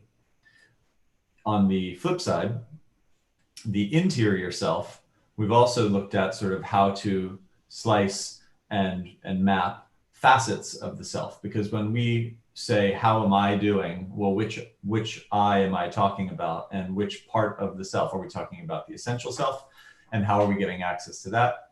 But we've sort of helped people map to 7 selves that we refer to in totality as the whole self. But the physical self is a self that sometimes a lot of us, particularly in the COVID environment we find ourselves in now, we're kind of forgetting the physicality. We're just sitting in front of, at least professionally speaking, I sit in front of a screen and have video calls near hourly for multiple hours a day. And the physical body has started to become something we've forgotten about. Even in the pre-COVID world, I used to talk about this in organizations when we would go in and talk to teams. So many people at their job treat their physical body as basically just an Uber moving their mouth and brain in and out of meeting rooms all day, right? They're not paying attention to the food they're putting in. They're not paying attention to breath. They're not taking the time to stretch. They're not taking the time to sort of connect to their body. And so the physical self, if we're not taking care of that, we're going to have a hard time moving up the chain into other more higher order selves, like our emotional self or our aspirational self or things like that. So being conscious of our self-awareness and our awareness for each of the different selves that are operating inside us help us to have a better, more holistic understanding of the interior world. And when you have that appreciation for your own complexity of your interior world, it improves your empathy, because you can appreciate how complex and ornate other people's interior world is. And no matter how much work you have done on yourself, there is no amount of work you could do to understand someone else as fully, right? Because they are so Byzantine and complex in their own way. So the practice for self-awareness ultimately increases your empathy for others and the complexity of their own world. What really resonates with what you just said, for me at least, Michael, and I'm sure for a lot of our audience, is that it's not about trying to be perfect. It's about doing the best you can in every moment by doing the work to connect to yourself and connect to what others need.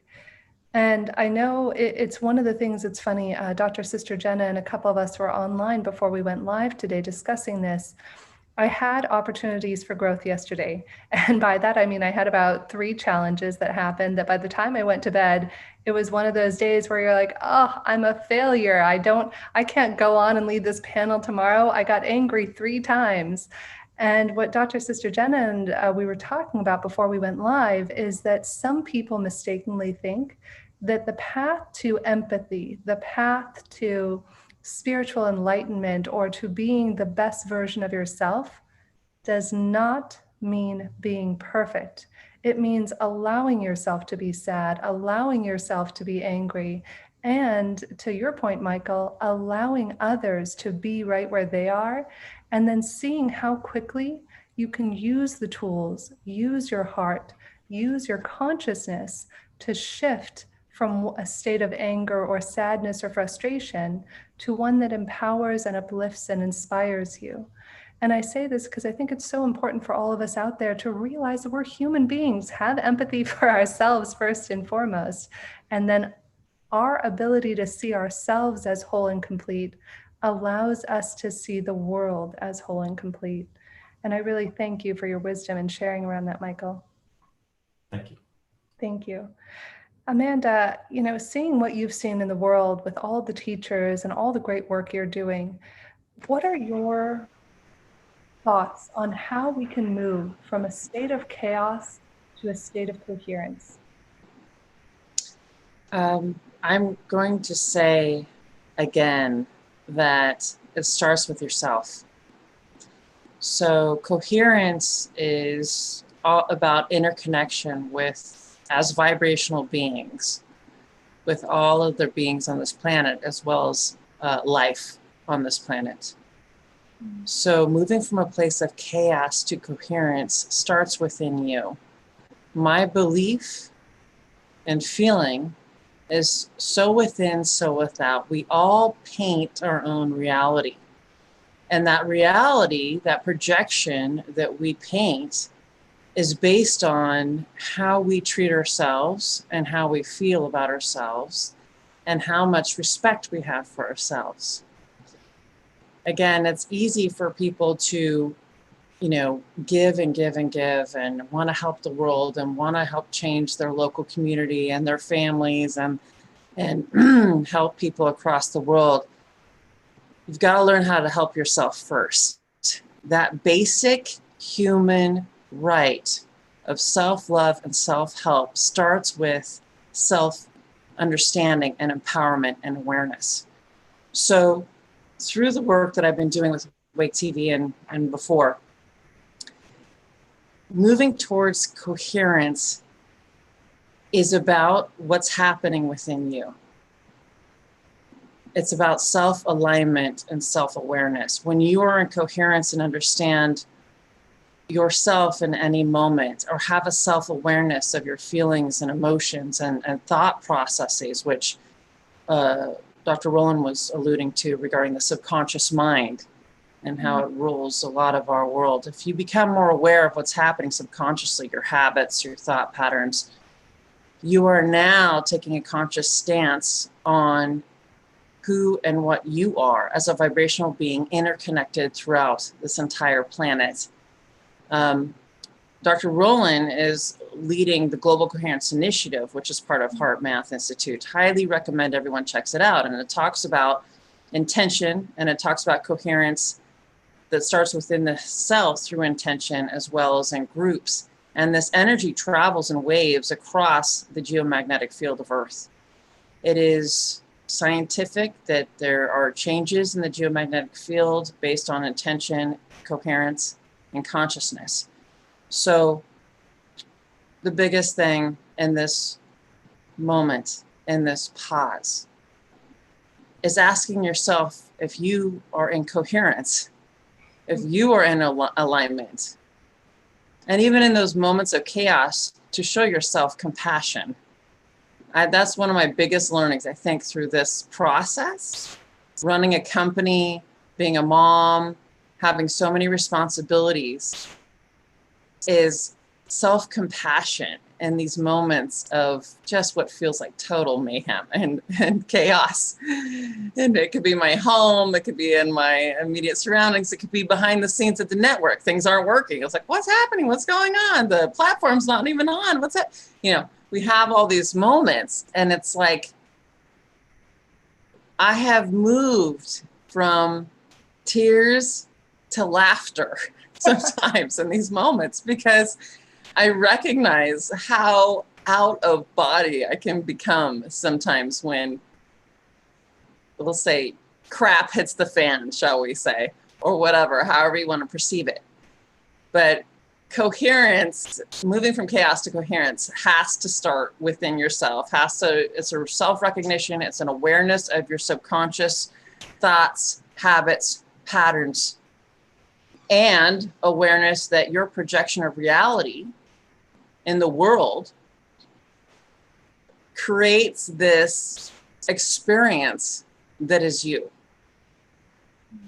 So you're not experiencing, your external environment doesn't have an impact on you. You have an impact on your external environment based on how you treat yourself. So coherence is the most important aspect of raising your own vibrational consciousness and experiencing coherence outside of you.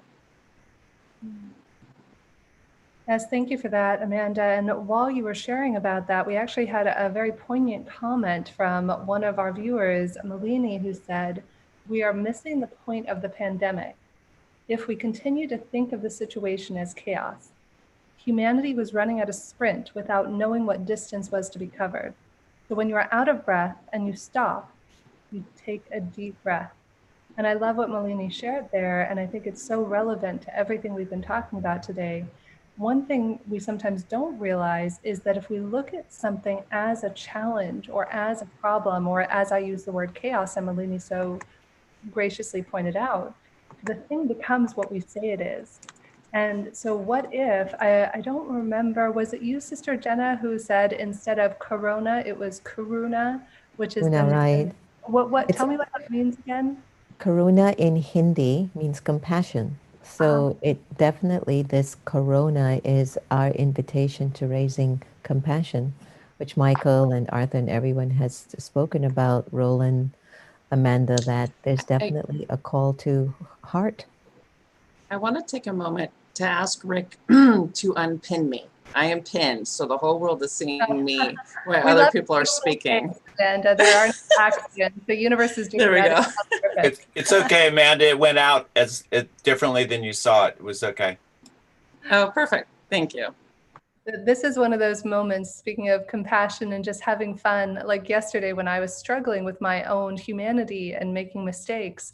I like to think of it as fist bumping the universe. When you get a little challenge and then you realize that there's a lesson in the midst of that challenge, you can literally or figuratively fist bump the universe and say, "Oh, thank you, universe. I needed that lesson in patience today," and begin to kind of have fun and bring play and ease with it. So I know And one of the things, sorry. Yeah, right ahead. And, you know, Jennifer, one of the things when we find ourselves being less than a deity or less than karuna, I also think it's a kind of a signal for us to see, you know, how much more power is sitting in you, right? And that energy of just going, come on, you know, where you might think you're getting upset at the other person. It's actually you who are saying, come on, you know where your power is, use it. And that frustration comes out at particular times. And sometimes I welcome it because I feel it needs to hit me on the head. And of course, many times I go, this isn't you, you know, so I use that as a signal, like, come on already, use your power. Little wake-up call, a little nudge. You're falling asleep at the wheel again of being a human being. You forgot about your infinite power and intelligence that's residing right there in your heart. So I love that, Sister Jenna. And I know we're coming to a close here. So I would love to have everybody go around and share 1 minute of either a tool, a thought, or a closing piece of wisdom that you might want to share. So since Sister Jenna, you're on the screen, I invite you to perhaps share your closing wisdom with us. Don't give sorrow, don't take sorrow. Give love, receive love. Give respect, receive respect. and keep reminding yourself you are Om Shanti.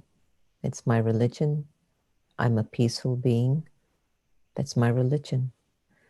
And I think if we keep nurturing ourselves with those simple thoughts, it could take us a long way.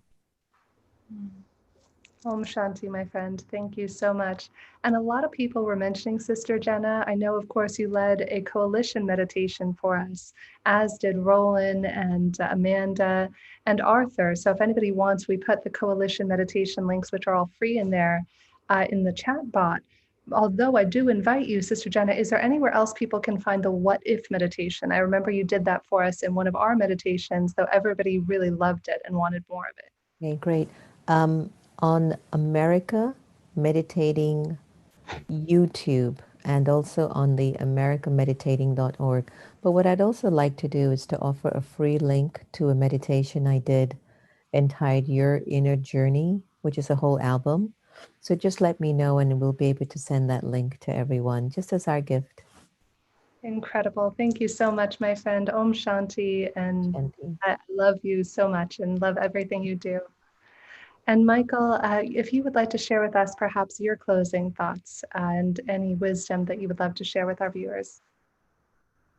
For me, I think one of the things that has been a good reminder for my own practice, but also for my team here as we go out into the world and try to train and bring empathy into the mindset of leaders inside organizations and corporations and so on and so forth, is to just be constantly aware and reminded of the fact that we are all a work in progress, and that awareness for where you are right now does not mean it's where you will be tomorrow or in 5 minutes from now or in 5 years from now, but it is where you are.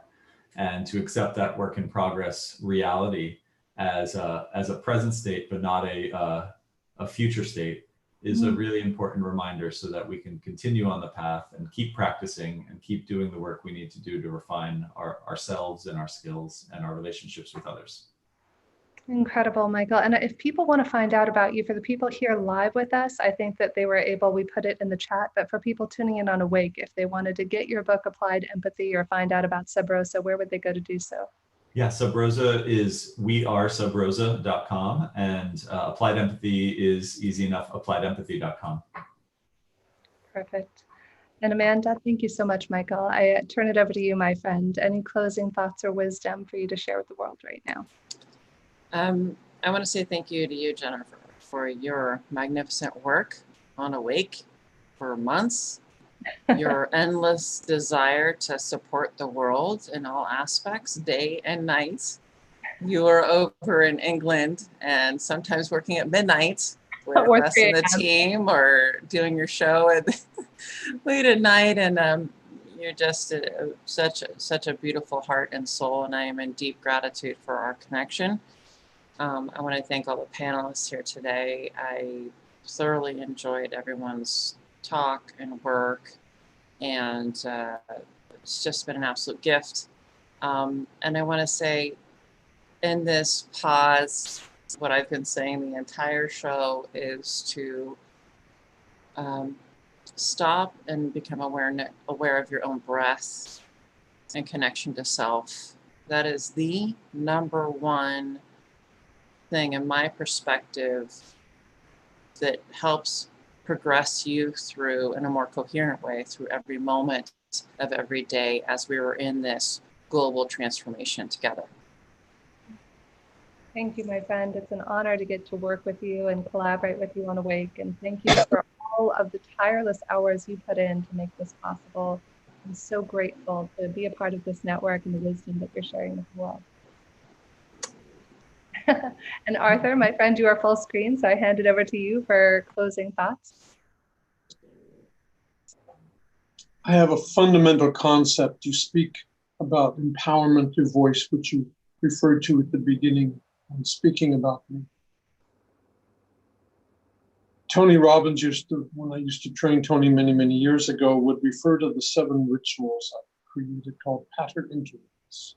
We say to create a new pattern, we have to exaggerate behavior to break the whole. I teach that the 2 greatest fears are fear of abandonment and ownership of our power, simply claiming us. and not being afraid to be us. So my closing thought is around the concept of surrender, serve, and soul. Surrender meaning to yield or to give back, to be in service to our deeper self, to the universe, to our community. When we surrender, we serve spirit, we serve ourselves, we serve everyone, and we all soar.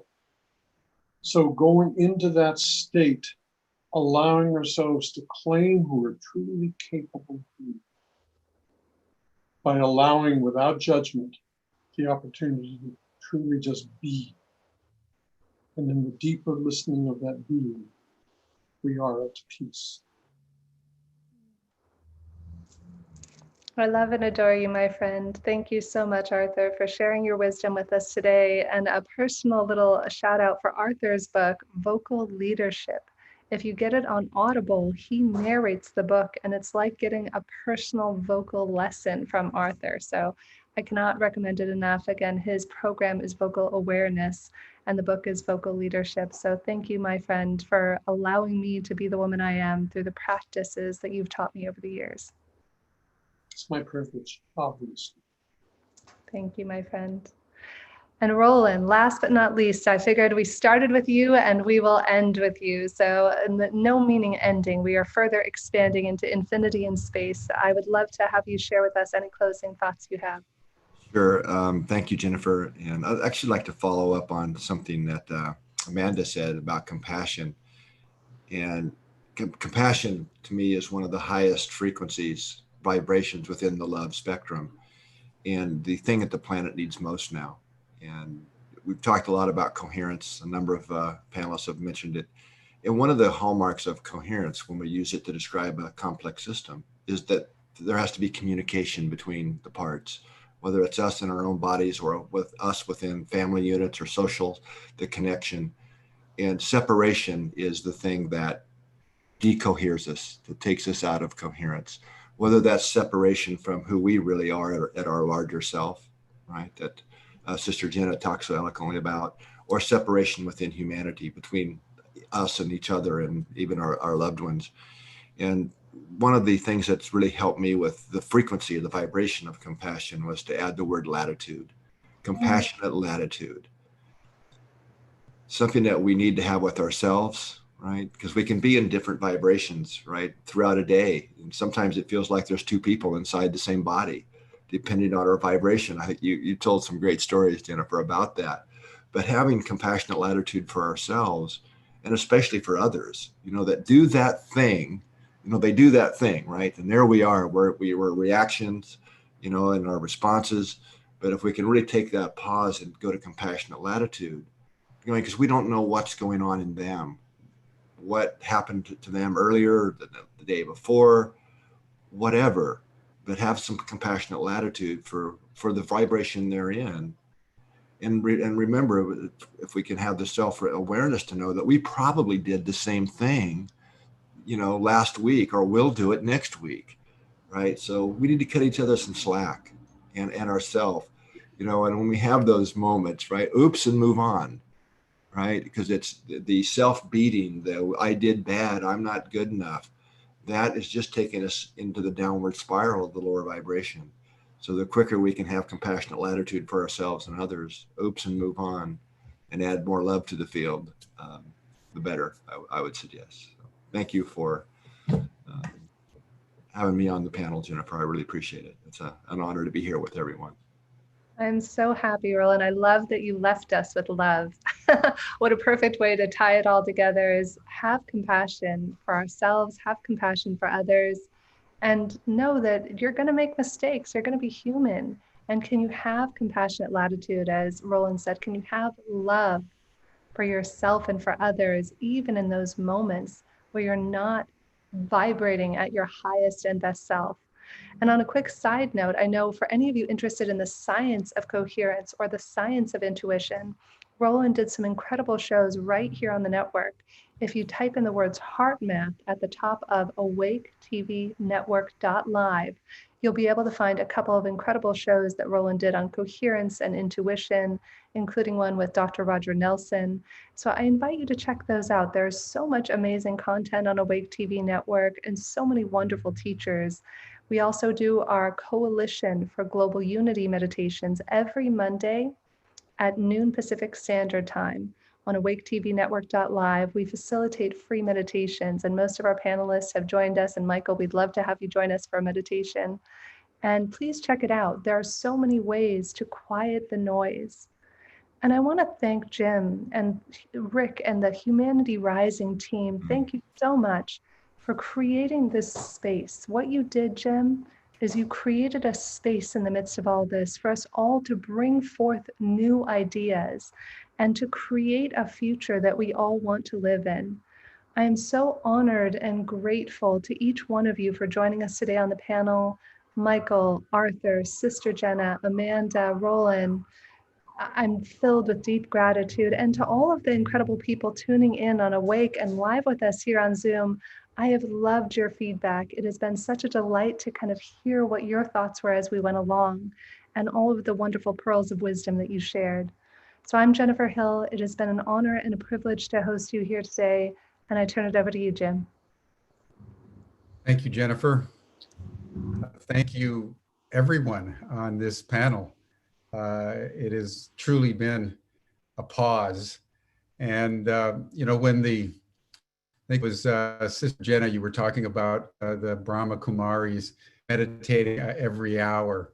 I remember years ago now going to a meditation with Thich Nhat Hanh, and he taught us the same thing.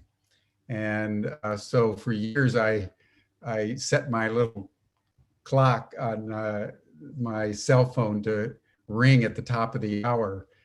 And I was always listen to the sound of the bell that calls me to my true self. And to Amanda, your point, and Rollin, and the other points that have been made about the turbulence of everyday life, I can't tell you how often the little bell would ring. And I was swinging on some chandelier of either irrational exuberance or road rage or complete out of controlness. And so that this always bringing oneself back into the pause, is the task of a lifetime, actually. Maybe the most challenging thing that we do. And I think Melanie hit the nail right on the head. Humanity's been in a sprint, not knowing what the distance is. And I think part of the pandemic is to give us the pause we so badly needed, but we're unaware was required. So how we use this pause, I think, is an extraordinarily important question. And I'd like to close just with a point that you made, Rollin. That we can't even imagine the potential of our own consciousness. And and I think when I was saying at the beginning of the program, I just have this feeling we're all sleepwalking. We're just doing the same thing over and over. It occurred to me while you were talking, I think part of the problem is we're thinking too small. We're not allowing potential of what it is that we're actually engaging in to break through us. Rilke's notion that the future breaks through us. And I think that's probably something worth contemplating as we bring things to a close here, is how we allow the potential that we all embody to literally explode through the pause of our contemplations. So thank you. Tomorrow, we're going to go in some ways to the opposite of the pause. Tomorrow is the 75th anniversary of the bomb of Hiroshima. and Cynthia Lazaroff, who's an activist for many, many decades, who's dedicated her life to a nuclear-free world, is convening a panel of women, including a survivor of Hiroshima herself, to share with us impact of the use of nuclear weapons against the backdrop that both the United States and the Russian Federation are ripping up all the treaties that have been negotiated over the last 60 years to allow, once again, unfettered nuclear arms engagement. One of the most dangerous trends in the world is happening right before our eyes. So thank you for this pause. We'll see you again tomorrow, same time, same station, 5 o'clock to 7 o'clock p.m. Central European Time, as Humanity Rising continues to provide an open space for people all over the world to come together to discuss issues of grave importance to the future of humanity. Bye, everyone. Thank you all. Thank you so much, Jim. Wishing everybody a safe, healthy, and happy rest of your week.